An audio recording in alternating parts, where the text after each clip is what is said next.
On a restless evening, the city thrummed with an electric pulse. Los Angeles, often painted as the land of dreams, where every corner seemed to promise stardom, held a cruel irony for those it left behind. Beneath the glimmering lights and ceaseless hustle, a quieter, harsher reality unfolded. Among the sea of hurried footsteps and muffled voices, a man sat unnoticed. His name was Tom, and his world had shrunk to a single scrap of cardboard and a voice weighed down by exhaustion.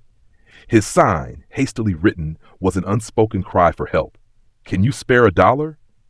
The words floated into the void of indifference, brushed aside by the unyielding tide of humanity. Passers-by looked away, their gazes fixed anywhere but on him, their steps quickening as though his presence alone could delay their ambitions. What Tom didn't know, though, was that this seemingly unremarkable evening was about to shift. Among the crowd, a figure moved with quiet purpose, not hurried like the rest and not indifferent. This was Tommy Shelby, a man whose reputation for cunning and resolve had earned him respect and fear alike. Tommy wasn't just any man. His sharp suit spoke of precision, his gait of control, and his eyes, steely and intense, hinted at stories he never shared. He moved with the confidence of someone who had walked through fire and emerged unscathed. At first glance, Tommy seemed worlds apart from Tom. And yet, fate had intertwined their paths in a way neither of them could foresee. Los Angeles, a city of dreams for some, had become a place of despair for Tom. As the buzz of the city roared around him, Tom sat quietly near a modest pizzeria, holding a sign with a plea so simple yet so heavy. "Can you give me $1?" Any help is welcome. The irony of the city's sparkling storefronts was almost cruel, each polished window showcasing luxuries that seemed to mock Tom's reality. His stomach growled, a painful reminder that hunger wasn't just a physical sensation, it was a daily humiliation. He shook his cup, but the faint clink of a few coins sounded more like defeat than possibility. It was as if the world around him had turned indifferent, moving too fast to notice one man's quiet struggle. Tom's sign, though visible, seemed invisible to the crowd. Some people glanced briefly but quickly turned away, as though his existence was a challenge they weren't ready to face. But amidst the chaos, a figure stood still, a man cloaked in an aura of authority and calm. Tommy Shelby, known for his sharp mind and sharper resolve, observed the scene from the shadows. His tailored coat seemed to belong to another world entirely, yet it was his presence, not his appearance, that demanded attention. Tommy's footsteps, slow and deliberate, cut through the noise of the square. Each step seemed purposeful, as if he was walking toward more than just Tom. He was walking toward a decision, a moment of impact. When he finally stopped, his words were simple but carried weight. "How's it going?" Tommy's voice wasn't loud or forceful. It was steady and composed, carrying a strange mix of empathy and command. Tom flinched at the unexpected question, adjusting his crooked glasses in an almost nervous reflex. "I've been better," he muttered, his voice low, as though he feared being judged for his honesty. At that moment, Tom wasn't just a man asking for $1. He was the embodiment of a struggle so many people endure silently, a fight to be seen, to matter, even when the world around them feels deafeningly indifferent. What makes this moment resonate is the quiet intensity of Tommy Shelby's approach. Unlike the hurried crowd, he stopped, he noticed, and most importantly, he asked. This wasn't just a conversation. It was the beginning of something transformative, a reminder that sometimes the simplest question can be a lifeline. Tommy Shelby's sharp eyes lingered on the worn cardboard sign, his lips curling into a subtle smirk. $1? That's all you need? His tone carried both curiosity and a faint challenge, as though testing the truth behind the simple request. Tom shifted uncomfortably, the weight of shame pressing down on him. His voice was barely above a whisper. Enough for a bite to eat, a slice of pizza maybe. What followed wasn't what Tom expected. Without another word, Tommy turned away, his tailored coat blending into the bustling crowd. Tom lowered his head, assuming this stranger was just another fleeting figure in a city full of indifference. He had seen it before, people stopping to ask questions out of curiosity, only to walk away when no one was looking. But this time was different. Minutes later, Tommy returned, holding a steaming pizza box and a chilled soda.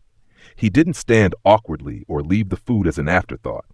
Instead, he lowered himself to the cold pavement, sitting beside Tom as if they were old friends sharing a meal.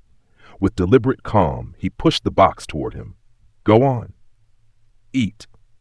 For a moment, Tom hesitated, his hands hovering over the box like it was a mirage. But the smell of melted cheese and freshly baked dough snapped him back to reality. He tore into the first slice, his hunger overriding any semblance of restraint. As the warm flavors filled his mouth, a lump rose in his throat. Thank you, he murmured, barely able to meet Tommy's gaze. Tears glistened in his eyes, though he blinked them away quickly. Really, thank you. Tommy leaned back against the wall, his typically piercing gaze softening into something almost fatherly. He observed Tom in silence for a moment before breaking it with a question that carried more weight than its simplicity suggested. So, what's your story? Tom froze at the question, his lips tightening as if locking away years of pain. You don't want to hear that. His voice was a faint echo of a man who once had so much more to say. But Tommy, with his unyielding presence, wasn't about to back down. His tone carried a quiet but undeniable authority. I wouldn't ask if I didn't want to know. And with that, Tom's carefully constructed walls crumbled. At first, the words came slowly and jagged, like shards of glass cutting through old wounds. I used to be an electrician, he began, his eyes drifting to the distant city lights as though searching for the life he'd lost there. Had everything, a house, a car, Sarah, my wife. She was my world. The name hung in the air, heavy and sacred. Tom swallowed, his breath catching in his throat as memories overwhelmed him. He continued, now speaking faster, as if afraid the pain would stop him if he lingered. Then cancer came. It was ruthless, fast. I sold everything, tools, the car, even the house, just to fight it. But it wasn't enough. She passed and I fell apart. Couldn't work, couldn't think. Everything I'd built gone. Just like that. Tommy didn't interrupt. His eyes stayed on Tom, unwavering yet compassionate. He didn't offer pity. He offered presence. Silence spoke louder than words as he absorbed Tom's story, giving it the weight it deserved. After a moment, Tommy leaned forward slightly, his voice steady and clear. You've been through hell, mate, he said, his words cutting through the noise of the busy city square. But sometimes, the way out starts with someone believing in you. Tommy rose to his feet with a decisive motion, extending his hand toward Tom. His movements exuded a confidence that felt almost magnetic. Come with me, he said, his voice cutting through the noise of the city. Tom sat frozen for a moment, overwhelmed by the weight of the offer. His voice trembled as he spoke. Why? Why would you help someone like me? What's in it for you? Tommy's sharp blue eyes locked onto his with an intensity that could melt steel. Because I've seen men claw their way back from worse. You're not finished yet, Tom. Not by a long shot. The words hung in the air like a challenge, daring Tom to believe in the possibility of redemption. The two walked in silence, weaving through the bustling city streets. Tommy moved with purpose, his tailored coat brushing against the wind. Tom, meanwhile, trailed behind, his mind swirling with doubt and curiosity. When they arrived at a modest hardware store, Tommy strode inside without hesitation. He grabbed a shopping basket, turned to Tom, and handed it to him with a firm nod. Pick out what you need to get back to work. Tom stared at the basket as if it were a foreign object. Work? He echoed, his voice low and uncertain. I don't even know if I can do this anymore. It's been years. Tommy's voice cut through the haze of self-doubt like a blade. You can, and you will, but it starts here. Now grab what you need. Tom hesitated, his hands trembling as he reached for a set of pliers on the shelf. The weight of the tool felt heavier than it should, as if it carried the burden of his past failures. But something about Tommy's presence, his unwavering belief, pushed him to keep going. Piece by piece, Tom selected a few essentials: a screwdriver set, a multimeter, and a pair of work gloves. Tommy occasionally added to the basket, dropping in practical items like a durable backpack and a sturdy jacket.